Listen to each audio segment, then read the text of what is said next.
Before we get into the list, let's clear up one thing. SHTF doesn't have to mean some movie-style apocalypse. For most people, it looks like a long power outage, a water main break, a winter storm, a heat wave, or being stuck somewhere longer than planned.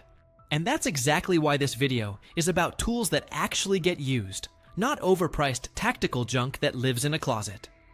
If you're new to prepping, this is the simplest way to build a setup that covers real problems. Staying hydrated, staying warm, seeing what you're doing, staying informed, and handling small injuries and repairs. No gimmicks, no massive shopping list, and no gear you need a manual to figure out. Just 10 tools that give you the biggest return for your money and your effort. Let's get straight into it. Number 1, a tough water container. If you only buy one thing, make it something that helps you carry and manage water without leaking, cracking, or being annoying to use. A lot of beginners grab whatever looks tactical, or load up on flimsy plastic bottles, and then they learn the hard way that the cap fails, the bottle stinks, or the whole thing splits when it gets dropped once. Keep it simple. One solid, easy-to-clean bottle you can actually live with every day, plus one lightweight backup container that folds down small. That combo covers both normal life and emergencies without turning your bag into a brick.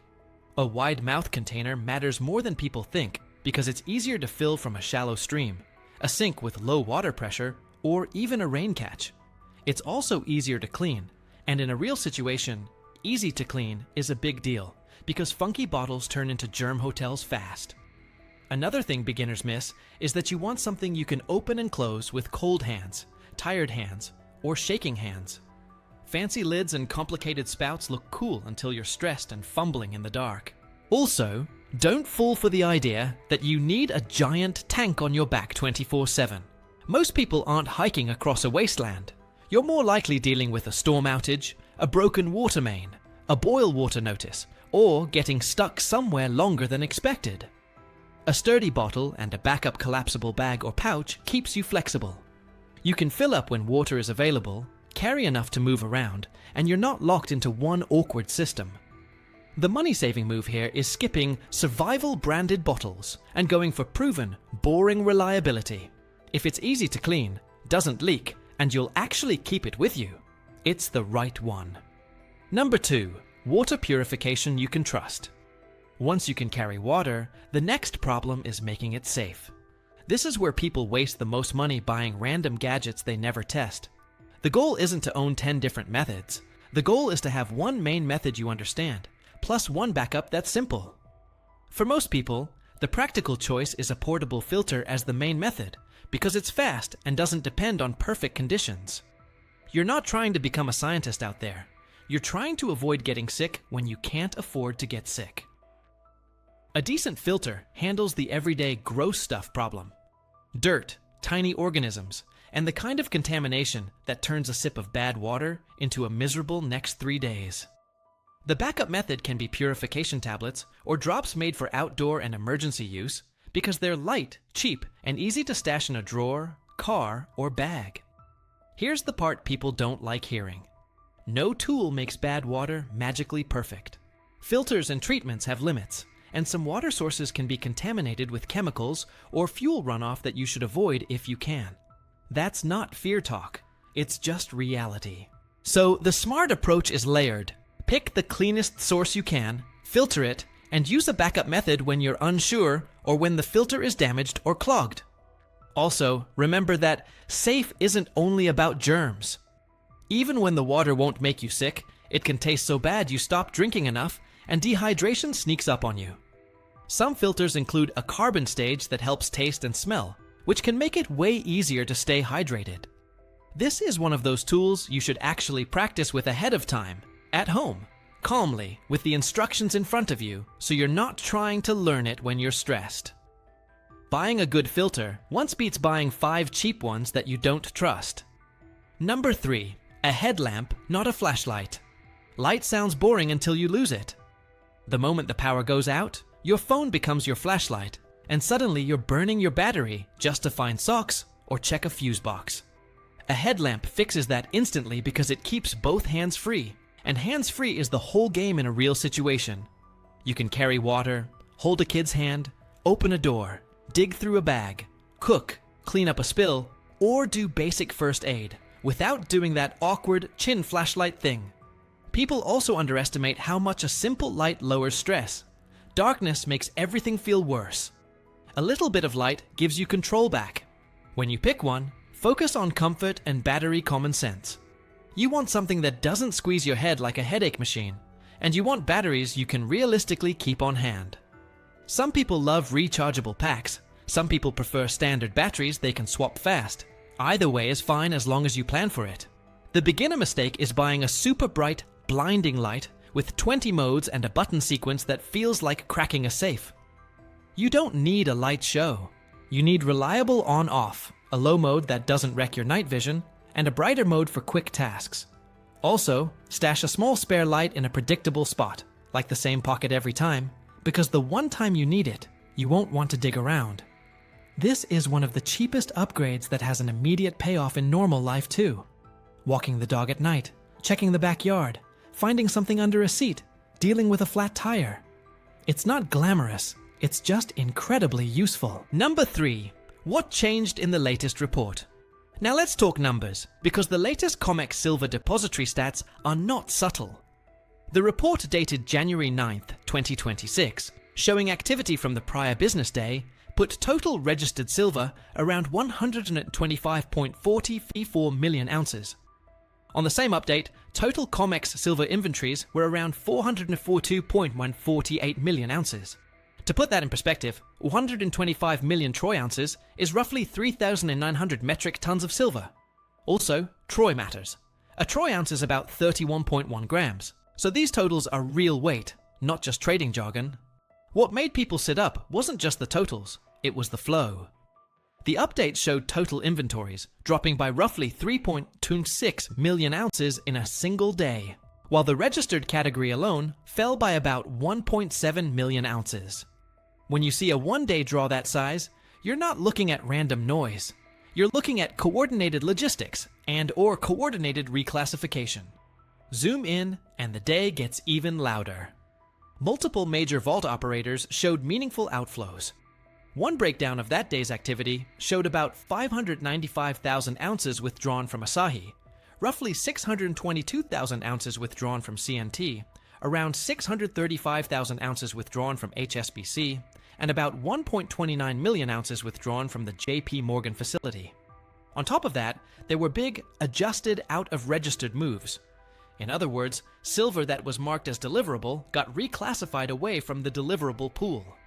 If you're new to this, picture the difference.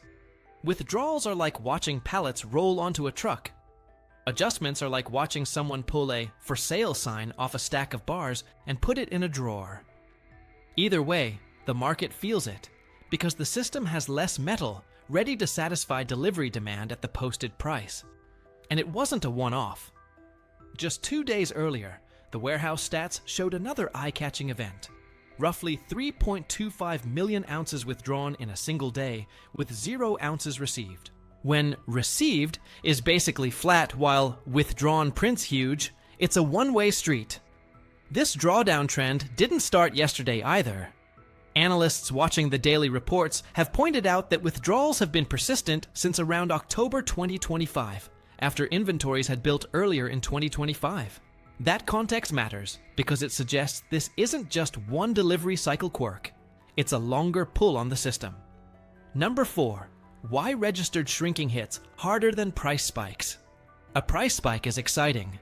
A registered drawdown is structural. The COMEX silver contract is for 5,000 troy ounces. That's not a cute retail bar. That's institutional size. In normal warehouse language, that's about 5 1,000-ounce bars per contract. The players who truly care about delivery are refiners, industrial users, banks, and big trading firms with logistics. Most contract holders don't demand delivery, and that's normal. But the delivery mechanism is still the anchor of credibility. If registered inventories are fat and rising, shorts can breathe. If registered inventories are thin and falling, the deliver-if-needed promise starts to look less comfortable. This is also why a move from registered to eligible can be just as meaningful as a physical withdrawal. If a big holder decides, "I'm not making this silver available anymore." They can pull warrants, move the metal into eligible, and effectively remove it from the deliverable pool. The bars may still be in New York, but functionally they're no longer part of the exchange's ready-to-deliver supply. Now keep it grounded. A falling registered number doesn't automatically mean default tomorrow. Exchanges have tools. They can raise margins, change rules around delivery, and the market can pull metal in if the price gets high enough. But those tools are basically ways of saying the same thing in different languages. If deliverable supply is shrinking, the price mechanism has to adjust so metal comes back, or at least stops leaving. This is educational, not personal financial advice. The point is simply to understand the mechanism, because once you understand the mechanism, you can stop getting hypnotized by one green candle. Number 5, the arbitrage magnet. This is where the arbitrage draining US vaults idea comes in, and it's not mystical. It's just math plus logistics. In global commodities, metal tends to flow toward the best net price, not just the headline price, but the price after you account for refining, shipping, insurance, financing, and time. If buyers in Asia are paying a premium for silver that is immediately deliverable into their system, and if that premium is bigger than the all-in cost of moving bars, then the market creates an incentive to move physical metal east. The incentive gets stronger when the paper market does something weird.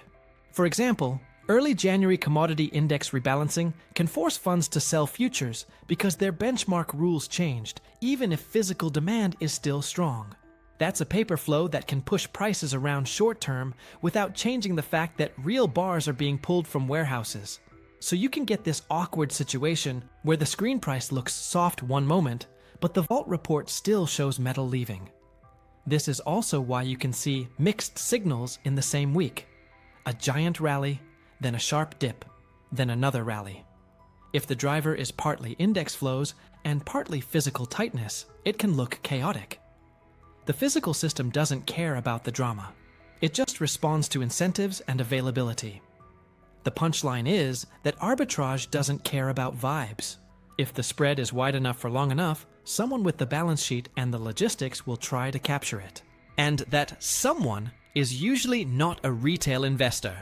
It's a firm that can finance inventory, handle customs, arrange freight, and move exchange-approved bars without turning it into a social media story. Number 7, a real warmth layer, not hope. People love gear that feels like an action movie, but warmth is what keeps you going when things get uncomfortable. If you've ever tried to do anything while you're cold, texting, driving, making decisions, keeping kids calm, you know it turns your brain into slow motion. A proper warmth layer is a tool. That can be a packable insulated jacket, a warm hoodie plus a wind shell, extra socks, a beanie, and gloves that actually fit. The exact setup depends on your climate, but the idea is the same. You want warmth you can put on fast without thinking. Beginners often buy one big bulky coat and call it done, but layering usually works better because you can adjust as conditions change. Too hot and sweating? You peel a layer. Too cold? You add one. Sweaty clothes in cold weather are a problem, so staying dry matters too. This isn't about being dramatic, it's about staying comfortable enough to function.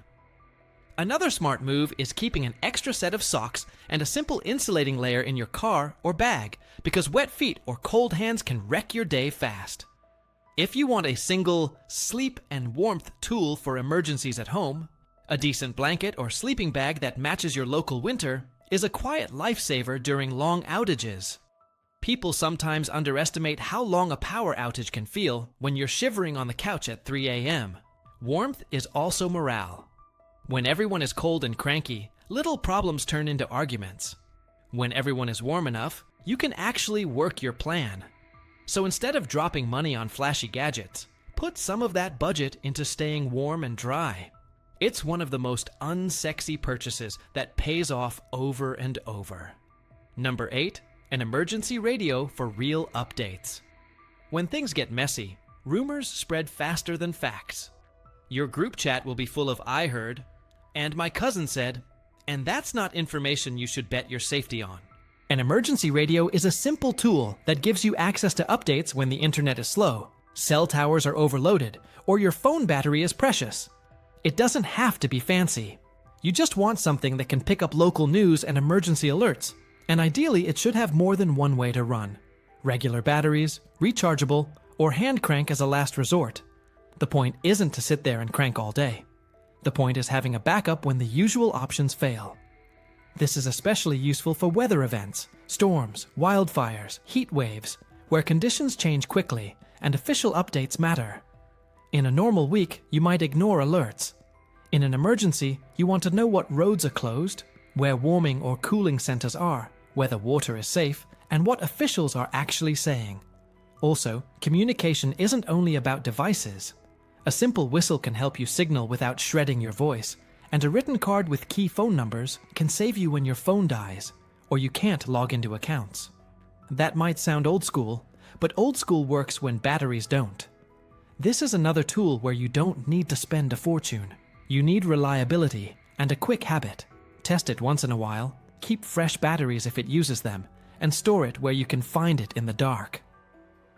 Number 9. A small repair kit that saves the day. Here's the funny thing about emergencies. It's often the tiny stuff that breaks you. A strap snaps, a bag rips, a zipper fails, shoes start falling apart, a rain cover won't stay put.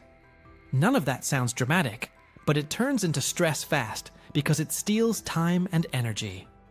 A small repair kit is one of the best stop wasting money tools because it keeps your other gear working longer. You don't need a huge pouch with 50 items. You need a few basics that cover a lot: strong tape, a handful of zip ties, and a simple sewing option for quick fixes like a needle and sturdy thread. Add a couple of safety pins and you'd be surprised how many problems disappear. Tape can patch a tear, reinforce a weak spot, and bundle things together. Zip ties can replace a broken clip, secure loose items, and keep something from flopping around. Sewing sounds old-fashioned, but even a quick stitch can keep a jacket usable or stop a bag from getting worse. The key is keeping it small and actually carrying it, because the best repair kit in the world does nothing if it lives at home. This is also where you can stash a couple of heavy-duty trash bags, because they're basically budget multi-tools. They can protect gear from rain, act as a ground barrier, hold waste when services are down, or keep wet items separated from dry ones. None of this is exciting, but it's the kind of practical setup that makes you feel like you've got your life together when everyone else is improvising with duct tape borrowed from a stranger. Number 10. Offline info and small cash. The last tool is the one people skip because it doesn't look like gear, but it solves real problems fast. Information that doesn't depend on your phone, plus a little cash that doesn't depend on card readers. In a power outage, payment systems can go down. In a network outage, apps can fail. In a stressful moment, you might not remember important details. Having a small envelope of cash in small bills can help with basic purchases when digital payment is unreliable. It's not about carrying a fortune. It's about having enough to handle a simple need without panic. Right next to that, keep a paper list of key contacts and addresses, any important account recovery info stored safely, and a simple local map if you live in an area where routes matter during storms or evacuations. A paper map feels ancient until your phone has no signal and your battery is at 4%. Also think about copies of critical documents in a safe place. Nothing complicated, just enough to prove who you are and handle basic logistics if you need to. Beginners often spend hundreds chasing the perfect gadget and then get completely stuck because they don't know where they're going, who to call, or how to buy a bottle of water when the card machines are down. This is the quiet, grown-up side of preparedness. It's not scary, it's not flashy, and it doesn't make for cool photos. It's just a practical way to keep options open when systems get flaky, and you need to stay calm and move through the situation without extra friction.